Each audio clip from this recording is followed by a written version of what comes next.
Ba't mo ako sinampal? Nanaginip ka eh. Ano na naginip? Ito man na naginip, natutulog lang ako. Sinasabi ko nga eh, ang mga babae.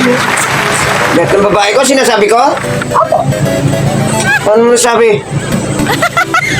May pinapagal ko. Sabi mo, beng, beng, beng, beng. Pinapre, ano naman connect dun sa babae ko? Si Beng Beng. Ano mo na ko asawa? Beng pangalan nun! Oo nga. Beng, oo. Beng Beng. Sinabi ko? Oh, yun lang naman pala eh. Tapos nag-iisap ka pa ng isa. Nagpipisit ako ng lisa. Natutulog nga ako paano ako nagpipisa. Ano kinoconnecta ng pisa dun? Pinisa ko lang. Tapos, ano yung magpisa ng lisa? Ganon?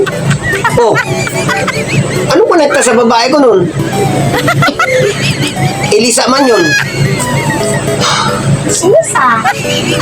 Yung pamamatay yung pangalan mo. Ay, siya. Lisa naman yun eh. Lisa. Lisa. Ano? Sinabi ko yun. Tapos ano pang ginawa ko? Nagkakamot ka pa dyan sa likod mo. Dito? O, ano konekta nung pagkakamot ko? Oh. Ano yun? May an-an ako, ganun? Kaya ako nagkakamot? Opo. Si An-An. Si An. Asawa mo. Siya. Oo nga. Ay. Ay. Oh, sinabi ko yun? Ito pangatlo mo asawa. Ano pa sinabi ko? Buti, hindi ko nabanggit yung nanay mo. Nabanggit mo din. Nabanggit ko rin? Kapulog mo namin ko. Mataba. Ano sinabi ko? Yung gasol? Uy, luto ka na. Wala ng gas.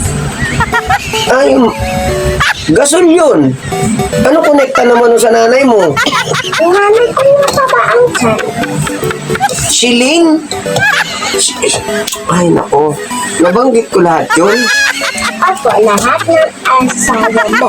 Grabe naman yun, anak. Pero ang sakit ng sampal mo, ha. Parang hindi naman totoo na naginip ako, eh. Galit ka lang siguro sa akin talaga. Kaya mo ko nasampal, oh. Nanaginip ka nga. Natanggal yata yung ngipin ko, eh. Tanggal yata ang lakas ng sampal mo, eh. Hindi hina lang yun. Mahina, magigising ba ako kung mahina? Alog yung utak ko, eh. Oh. Grabe yung sampal mo, anak. Tanggal yata yung ngipin ko. Hina lang yun. Mahina, huwag mo naman ako sasampalin. Hindi magpabulok kami ng ipin mo. Kasi nanaginip ka dyan. Ibala ko nga dyan. Nagminit lang ako. Grabe. Ayun ako.